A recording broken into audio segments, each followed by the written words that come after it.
Should I just let you clone any voice in 120 seconds and wire it directly into an AI? That's reading the live internet right now. That's not a future feature. That's Grok 4.3. Shipping today.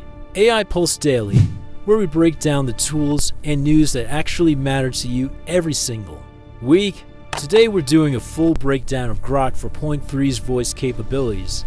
What's real, what's hype, how it stacks up against Chat's voice mode, and step by step, exactly how you set it up. Stay until the end, because the custom voices feature is quietly one of the most powerful things Shy has shipped in months. Let's set the stage fast. XAI shipped Grok 4.3 is a new proprietary base model alongside a brand new voice cloning suite. The model itself is built for agentic tasks, long documents, and instruction following, but the feature everyone's sleeping on is the voice layer sitting on top of it. Here's why this matters. Most AI voice modes feel like talking to a customer. Service Bot from 2019. You speak, it pauses for 3 seconds, spits out a robotic answer, and you immediately go back to typing. Grok's voice mode is designed for natural back and forth conversation in the mobile app. Think hands-free brainstorming, not command line queries. And now, with Grok 4.3 underneath it, that voice conversation has access to live web search, X data, and a 1 million token context window. You're not just talking to a chatbot, you're talking to a research assistant that knows what happened 10 minutes ago. That's actually a different category of product. Let's break down what's in the box. Real-time conversation. Voice mode lets you speak naturally, ask follow-up questions without repeating context. And Grok maintains the flow of your conversation, so interactions feel less like commanding a machine and more like a genuine exchange. That continuity is the thing that actually makes voice useful day-to-day. Live captions. As you speak, your words are transcribed and displayed on screen in real time. This is great if you're in a noisy environment and want to catch any misreads before Grok processes them. It also makes voice mode actually usable for people with hearing impairments. Live camera. This is the one you need to see. You can enable video during your voice chat, and Grok will look at what it sees when talking to you. Point your camera at something, speak right away, and Grok pulls live insights by analyzing your scene and responding in real time from within them. Voice chat experience. Pointed at a contract, a broken appliance, a piece of code on your monitor. It sees it and responds verbally. That is next level. Apple CarPlay integration. Grok voice mode is now on Apple CarPlay, so you can ask questions and make requests directly from your vehicle dashboard, completely hands-free. It joins Chat and Perplexity, which arrived on CarPlay in March and April respectively. Your commute just got genuinely useful. Multiple voice personalities. Grok includes multiple preset character modes that adjust its tone and conversational style, letting you switch based on context for a more tailored interaction experience. You can also customize voices and personalities to suit your preferences, making it an ideal tool for brainstorming sessions, strategy discussions, or hands-free interactions during commuting or walking. This is the part I'm most excited about, and most people missed it in the launch coverage. XAI introduced custom voices, a voice cloning API, and web-based creation suite. This product allows developers to clone a voice from a reference audio clip as short as 120 seconds. 120 seconds. That's 2 minutes of audio. Think about what that means for creators, for businesses, for anyone building a voice product. VentureBeat * once cloned, the voice ID can be used across XAI's text-to-speech and voice.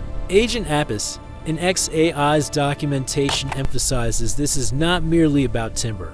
The model is designed to pick up delivery patterns, not just how someone sounds, how they talk, their rhythm, their pacing. Once created, these voices are private to your team and can be used across all voice apps. By referencing a unique 8-character voice ID for solo creators. That means you could theoretically have Grok narrate your YouTube scripts in your own voice while you're asleep. For businesses, This is a customer service or IVR pipeline that sounds like your actual brand voice, not a generic robot. Have you thought about what you'd use a clone voice for? Drop it in the comments. I'm genuinely curious. Let's make this practical. Here's how you get voice mode running in under 5 minutes. Get on the right plan. Voice mode is available on Grok's paid tiers. Super Grok sits around $30 a month for power users, and Premium Plus through X is around $40 a month. Free tier gets limited access on iOS. Download the Grok app on iOS or Android. On Android, if voice is blocked in the native app, a Chrome browser. Workaround exists. Search Grok Voice Mode Android Chrome and you'll find it. Tap the microphone icon in the chat interface. Grant mic permissions when prompted.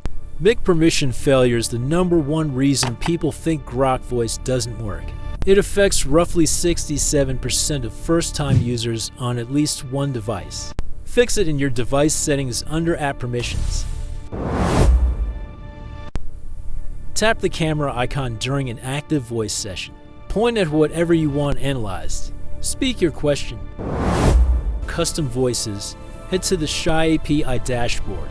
Upload your 120-second audio clip, and your voice ID generates. You can then plug that ID into any TTS or voice agent API call voice mode needs. A consistent to MBP's connection. On mobile data below that, it stalls. Switch to Wi-Fi for your first test so you know it's a plan issue, not a connection issue. Let's be honest about this. The live camera integration is genuinely impressive. Custom voices at that price point and clip length is aggressive. The API pricing at $1.25 per million input tokens into $1.50 per million output tokens. Places Grok 4.3 firmly in the lowest cost half of all major foundation models. For voice-heavy workflows, that cost difference adds up fast. Honest caveats, Grok 4.3 still remains below the state-of-the-art set by OpenAI and Anthropic's latest models on third-party benchmarks. And hallucinations are less frequent than older versions, but still real. Always verify for legal, medical, or financial answers. Or a developer building voice-enabled tools on a budget. Grok 4.3's voice stack is worth serious attention. If you need the absolute best reasoning accuracy and cost isn't the constraint, you might still reach for GPT or Claude first, but for everyday hands-free AI use, this is one of the most capable setups available right now. Grok 4.3 feet-seconds voice features are not perfect, but they're real. They're getting better fast. And the custom voices cloning suite is something no one in this space has made this accessible before. Worth watching closely. If this breakdown helped you, hit like. It genuinely helps get this in front of people who find it useful. And subscribe if you want this kind of no-fluff AI breakdown every week. See you, asterisk.